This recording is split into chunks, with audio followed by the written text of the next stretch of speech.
Prosseguindo na Arqueologia do Mundo Bíblico 2, lição 3, o ponto 5, Abraão levanta um altar.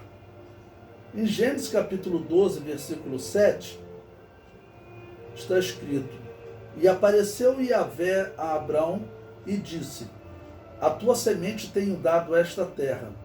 E edificou ali um altar a Yahvé que lhe aparecera.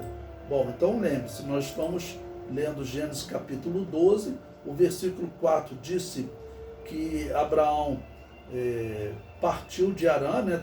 O versículo 5, tomou Abraão a Sarai sua mulher e a Ló, filho de seu irmão, e toda a sua fazenda que haviam adquirido, e as almas que lhe acrescentaram em Harã, e saíram para irem à terra de Canaã, e vieram à terra de Canaã. E passou Abraão por aquela terra até o lugar de Siquém, ao carvalho de Moré. E estavam então os cananeus na terra. E aí, nesse momento, o Senhor aparece a Abraão e lhe promete lhe dar esta terra. E o que ele faz? Ele levanta um altar a Yahvé. Então, a arqueologia, ela nos dá uma informação interessante no estudo da história dos altares, de como se edificavam, né? Os povos antigos, todos eles usavam altares. Por quê? Porque a ideia de sacrificar um animal pelos pecados, isso vinha desde o princípio, porque Deus ensinou a Adão. Deus sacrificou um animal lá no Éden para cobrir a nudez de Adão e Eva, né? Deus lhe fez aventais de pele de animal. Então todos os povos tinham essa noção de sacrifício para perdão dos pecados. Então todos os povos faziam altares. Então, mais interessante que Israel, eles tinham uma prática especial na hora de fazer um altar. E, então a arqueologia achou um altar que pode ser o altar utilizado por Abraão, porque ele tem uma particularidade própria dos israelitas. Vejamos o comentário, diz: essa é a primeira manifestação religiosa de Abraão, pelo menos descrita na Bíblia, né? Pode ter tido antes. Ocorreu logo na sua chegada a Canaã, na região de Siquém. Gênesis 12, versículos 6 e 7. Né? E passou Abraão por aquela terra até o lugar de Siquém, até o carvalho de Moré, e estavam então os cananeus na terra. E apareceu Yahvé a Abraão e disse: A tua semente darei esta terra. E edificou ali um altar a Yahvé que lhe aparecera. O item 6 do material didático, eu vou falar de um altar, desse altar encontrado pela arqueologia. Um altar dos dias de Abraão. O arqueólogo israelense Eli Shukron anunciou ter descoberto um altar que foi datado de 2000 a.C., próximo do tempo que Abraão vivia. Então, vocês viram, Abraão, ele foi chamado, ele saiu de Harã em 1977 a.C. Aí você veja, os arqueólogos encontram um altar de 2000 a.C., e essas datas são sempre aproximadas, né? Não é uma data exata, tá ok? O comentário prossegue. Shukron afirma ter encontrado neste altar semelhança com os altares ismaelitas, que possuíam particularidades tais como uma caneleta para o azeite, e aponta os costumes nos dias de Jacó, neto de Abraão.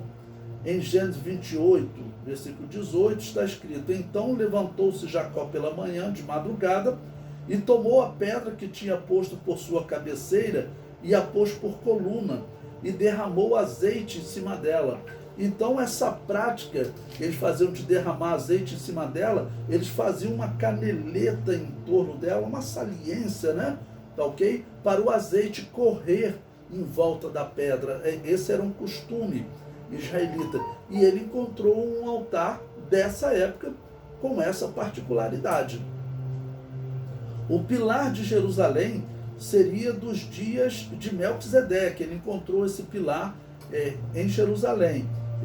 Veja o que Shukron diz: estamos em um lugar muito, muito importante. Volte para Melquisedeque, volte para o tempo de Abraão. Entenda de que maneira essas pessoas estão adorando a Deus no começo. Ou seja, pela descrição, Melquisedeque também teria esse costume, né? Então, esse altar encontrado nessas partes inferiores de Jerusalém mostra um costume da época daqueles que temiam a Deus, ok? Shukron afirma que essa era uma prática reservada dos descendentes de Abraão, contrastando com outros povos.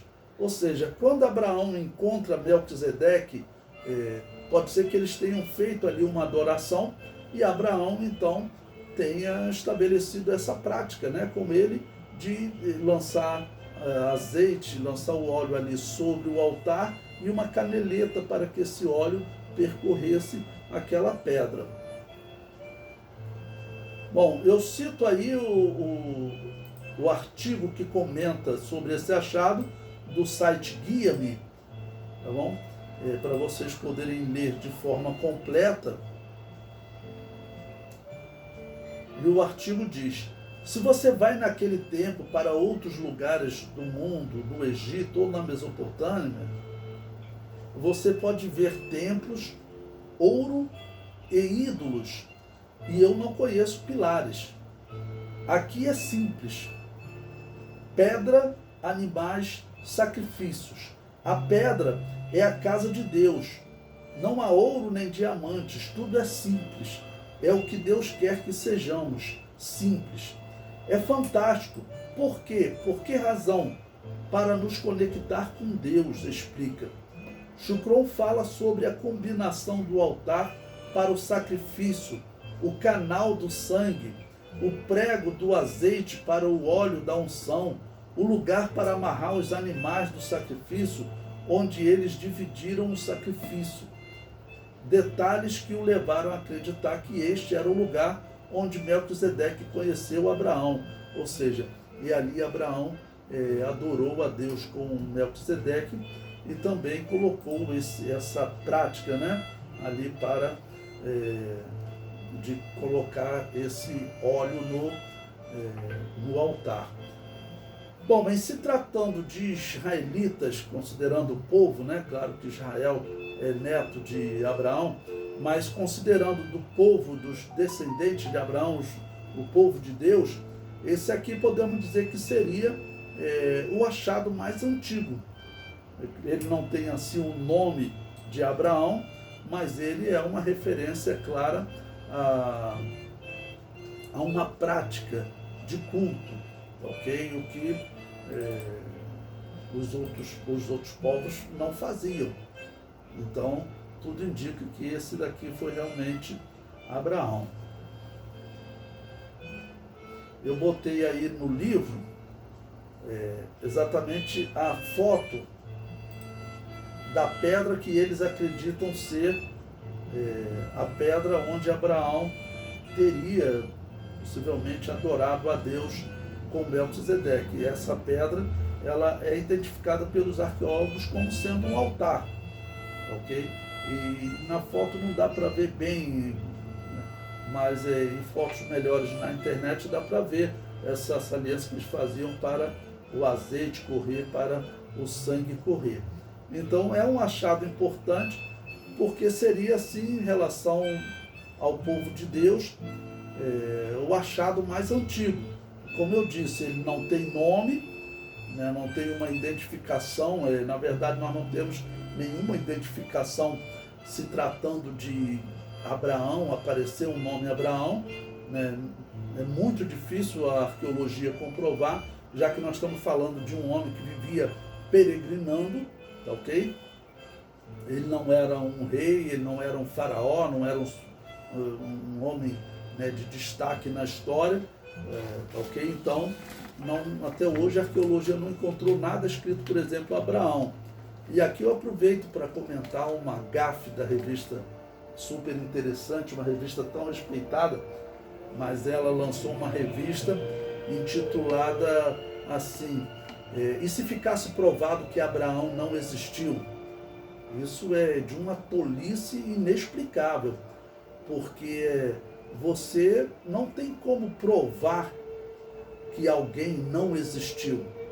Se algo ou alguém não existiu, não tem como ser gerado prova da sua inexistência. Você pode não conseguir provar a sua existência, mas você não consegue provar a inexistência de nada. Desculpe, mas chega a ser burrice, né? E tem um outro exemplo também, mas é que os ateus falavam isso, né? O Richard Dawkins, ele falava isso, que ele ainda iria provar que Deus não existe. Se ele acredita que não existe, não tem como ser gerado prova de inexistência de algo, né? Até que num debate com um matemático lá na faculdade de Oxford, na Universidade de Oxford, ele reconheceu, depois de muito explicarem ao ateu, ele disse: eu reconheço que não tem como provar que Deus não existe. Ou seja, demorou para poder entender algo tão elementar, né? Se algo não existe, se você acredita que algo não existe, ou alguém, vamos dizer que Alexandre Magno não tivesse existido, tudo indica que existiu, né? Que não é uma fábula, mas será que alguém consegue provar que Alexandre Magno não existiu? Se ele não tivesse existido? É claro que não. Se alguém não existe, não tem como ser gerado prova da inexistência. Pode-se dizer que não conseguiu gerar prova da existência. E aí os ateus tiveram dificuldade de entender isso, mas Richard Dawkins, depois de muito explicar, ele entendeu. Esse vídeo que eu recomendo a você está no YouTube, um debate dele com o professor Fox, lá na Universidade de Oxford.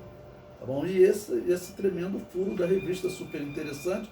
Eu guardei essa revista, eu tenho ela guardada, porque é algo inacreditável. Por que algo que seria facilmente difícil de ser encontrado, a resposta, eles caem nesse erro? Mas é porque eles têm uma tendência a combater a Bíblia. Não é um trabalho científico sério. Eles querem combater a Bíblia. E quando eles têm o propósito de combater, acabam cometendo essas gafes absurdamente irracionais. Assim eu vou definir.